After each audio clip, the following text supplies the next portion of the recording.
Sweet Girl was a sour experience from beginning to end.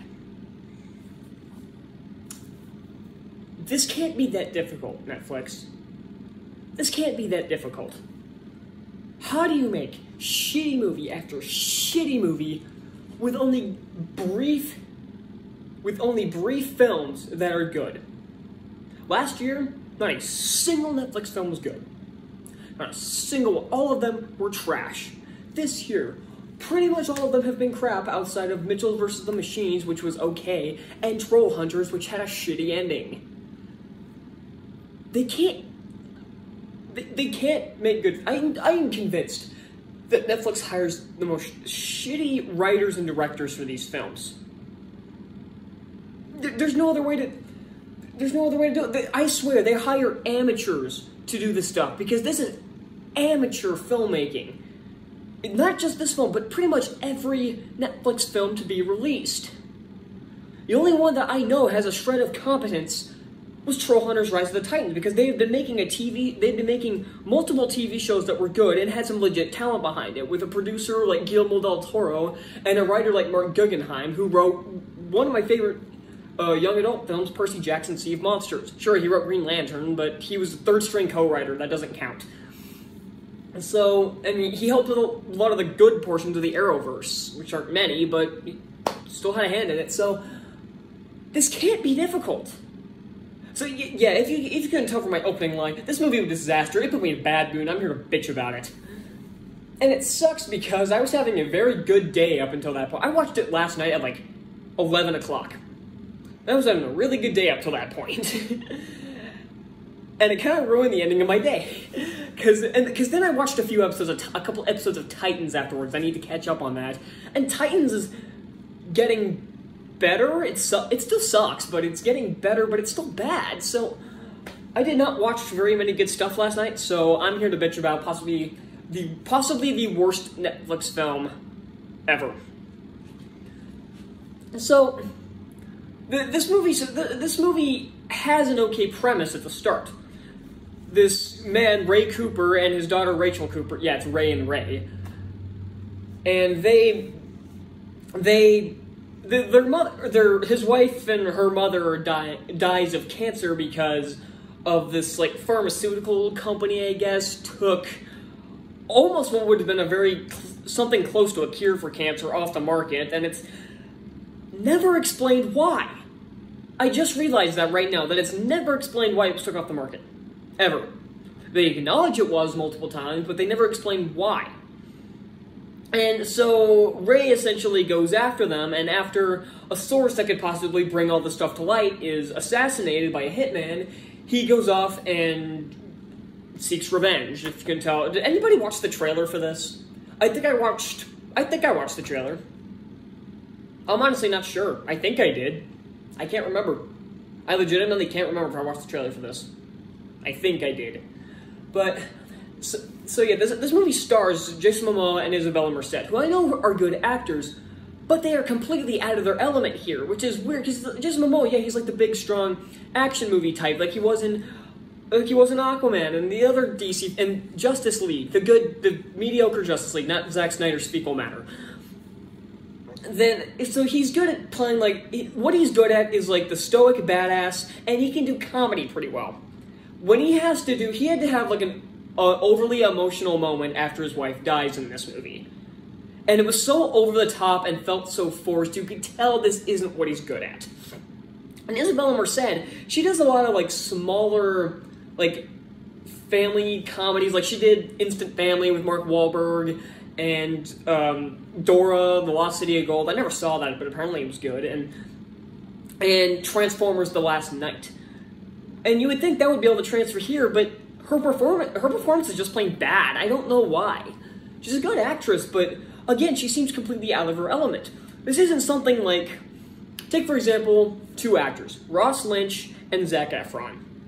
Disney, two people that got their start on the Disney Channel. And they played serial killers. Just a few years apart, might I add. In 2017, Ross Lynch played Jeffrey Dahmer in My Friend Dahmer, and then in 2019, Zac Efron played Ted Bundy in Extremely Wicked, Shockingly Evil, and Vile.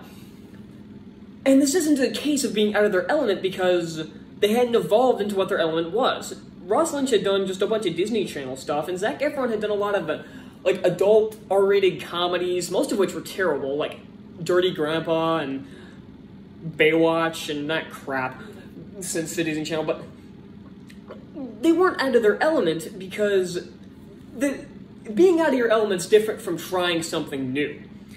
Ross Lynch and Zac Efron wanted to try something new with what they could do as actors, and they did really well.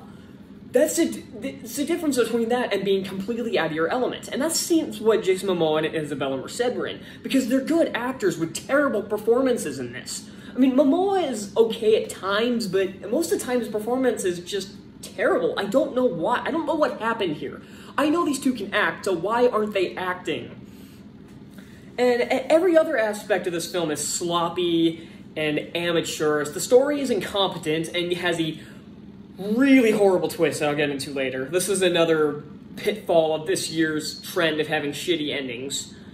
Although, to be fair, unlike something like Trollhunters Rise of the Titans, this didn't have the quality to back it up for the first hour and 40. No, this came like half hour left, so there's been like an hour and 20 before this, something like that. So it didn't have the quality of that time to back up this shitty twist.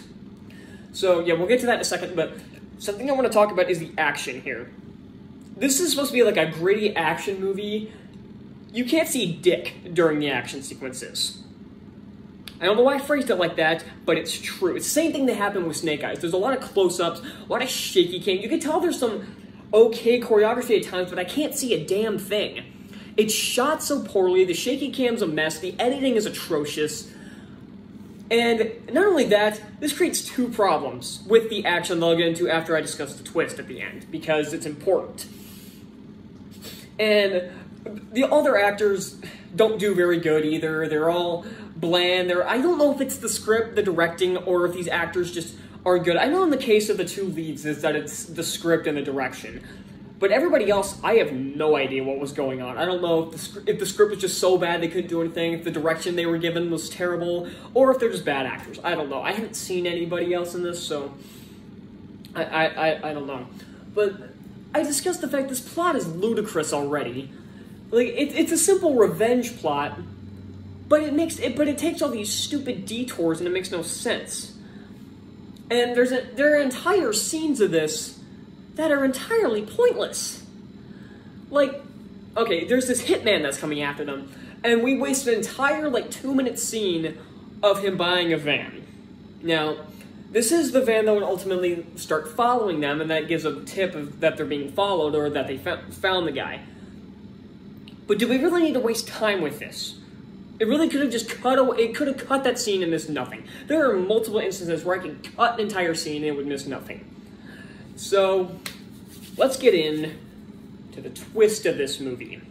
So early on, back when I said when the source that could have helped bring, was it Bioprime was the company, their shady actions to light, and possibly shut them down, and given Ray and Rachel some revenge, he's assassinated by a hitman who's hired by someone who's not revealed until the end, and it's painfully obvious who it is. And and then he fights Ray and Rachel, and he ends up getting away, and he ends up stabbing Ray in the stomach with a knife. It's like, okay, and he knocks Rachel out during this. Okay, so this movie starts off in medias res, which means it starts at the end of the movie, and it's showing Ray being chased by cops, and the ending is revealed that it wasn't Ray the entire time. It was just Rachel on her own, and her father died the day of the assassination on the subway, which was 2 years beforehand. I have seen many bad twist endings. This is supposed to be the worst twist ending I have ever seen since Signs. This is probably worse than the one in The Happening, I swear to God. Jesus Christ. There are other twists you could have done with this that would have made more sense. Honestly, a predictable twist that would have been much better that I came up with is that it is Ray the entire time, but Rachel isn't there, that she was killed during the assassination. Now, I'm not for killing kids in movies, that's not... She's like 16 or something during that portion, but it would have been a better twist, because we're following Ray this entire time, and Rachel does fuck all this entire movie.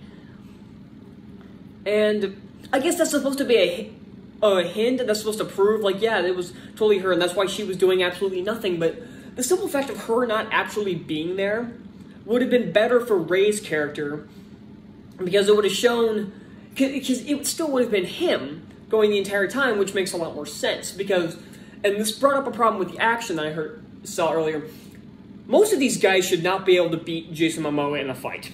These guys are like half the size of Momoa, and he should be able to wipe the floor with these fuckers. But then this creates the opposite problem when the twist is revealed that they should not be getting their ass kicked by an 18-year-old girl. When they are trained killers or FBI agents or whatever, they should not be getting their ass kicked by a teenage girl. I don't care how much she's been training, they should be whooping her ass. And not only that, it creates a problem with the medias res format. Why would you try to show that it's Ray here? Why is she pretending to be her father? That wouldn't make sense. Like I said, my twist would have been better, where it's Ray the entire time and imagining that Rachel's there. Because she does fuck all here.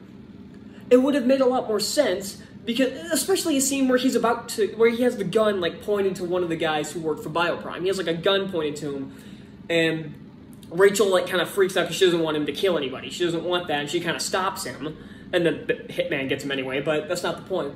The simple fact that her mentally being there, and that's it, could have been his moral anchor to keep him from doing all these horrible things he could, like shooting people in the head because he's after somebody else, or doing all this stuff. That would have been actually a pretty decent twist. It would have been predictable, but it actually wouldn't have been that bad, because her being there as a mental, emotional anchor would have been an okay idea. But they squander that by doing the complete opposite and fucking it up. This was such a stupid twist. The last 30 minutes, I just checked out. I didn't care what happened. The twist of who it was and who took the bribe of taking that shit off the market. It's painfully obvious who it is the second you see them pop up on screen early in the film. This movie's horrible. So, like I said when I started this, I'm contemplating whether or not this is the worst Netflix film ever made. Because Eurovision gives it a run for its money. If you guys don't remember, Eurovision was one of my earliest reviews. I believe, not including the Rise of Skywalker review, because I count my first actual review to be Scoob. So that would have made Eurovision my third ever review. And it was the first time that year I gave something an F, because that was back when I did my grades instead of number. But before that, it was Scoob, which got a B, I think, and then there was Artemis Fowl that I gave a D+. So Eurovision ended up being the second worst film of that year. Just beaten by Songbird, because I don't think I have seen a film that is worse than Songbird in the last decade. I think that might be the worst film from 2011 to 2020. Or like 2010 to 2020, something like that. It is worse than all those other bad comedies, all of it, but honestly, if I were given the option whether or not to watch Songbird or Sweet Girl again, or Eurovision or Sweet Girl again, it's damn close. I'm not gonna lie. This movie was an atrocity. Now, something else that's worth of note is whether or not this is the worst film of the year. Because I've had some really bad movies come up this year. Zack Snyder's Justice League pissed me off in every single possible way. Space Jam 2, I knew was going to be bad and was even worse than I could have ever imagined.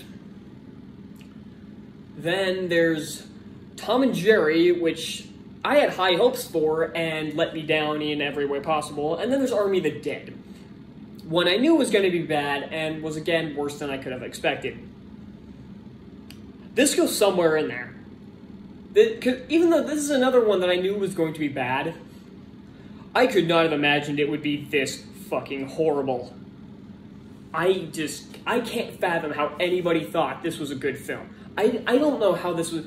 I remember back when Chaos Walking was being made, and the first cut of the film was deemed unreleasable. Now they did all the reshoots. And what they ended up releasing was garbage anyway, so they might as well... I wonder what that original cut was, but it doesn't matter. How did Netflix deem this releasable? How?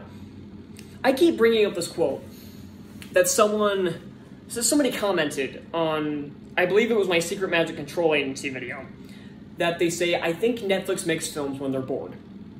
And I say this I bring up this quote every single time I review a bad Netflix film. Because every single time, it keeps proving that person right. Every single movie they make outside of Trollhunters Rise of the Titans is proving him or her right. I don't remember who it was, but it's somebody. It keeps proving them right. And I agreed with that statement, so they keep proving me right. I'm done getting my hopes up for Netflix films. The only one I think will be good the rest of the year is Tick, Tick, Boom. And because that is a musical based on a Broadway musical that stars Andrew Garfield, one of my favorite actors. So I'm keeping high hopes for that one. But other than that, what else does Netflix have that's coming out that's going to be any good? Or any streaming service for that matter. I'm done getting my hopes up for streaming service movies. Unless they're like premiere access stuff like Disney Plus sometimes does, because I like Black Widow. Jungle Cruise wasn't horrible, but... And Suicide Squad was mediocre, but it wasn't a complete garbage fire. Kind of like, well, Zack Snyder's Justice League, so that was a streaming movie, so how about that?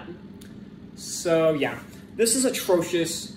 Netflix subscription or wanting a Netflix, or don't, even if you have a Netflix subscription, which is the only way to watch this, really, unless you want to pirate it, which is not legal, so I don't recommend that. I have a Netflix subscription, so I did not... I feel like I have to clarify that every time I bring up pirating for some reason, because that is something you should not do. I always have to bring up, like, I didn't do that. I have a Netflix subscription, so it's like the easy subscription to get. It's like the first one you get. So if you don't watch this, ever, never watch it. If you like Jason Momoa, stick with Aquaman. Stick with Aquaman, or the early seasons of Game of Thrones that he was in, or not Conan the Barbarian, but yeah. Early Game of Thrones, Aquaman, and the original Justice League. That's what I can recommend. Watch Joss Whedon's Justice League instead of this. That's the best rate I can give it. 0 out of 5.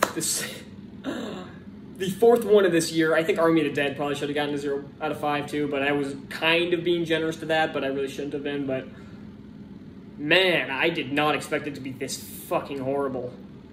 Thank you all so much for watching. Sure to hit the like button, subscribe for more reviews like this, and why did you watch this? If it's comment down below, why did you watch this if you did? And if you didn't, stay away from it. And tell me why you stayed away from it, and why I should have. So yeah, that's all I got for Sweet Girl, and what do I have next? What do I have to watch next? See, I got Paw Patrol, which I'm going to review, which I'm going to get to review. No. No. Not another Netflix film. No, not another one. So yeah, if you'll excuse me, He's All That will probably be the death of me.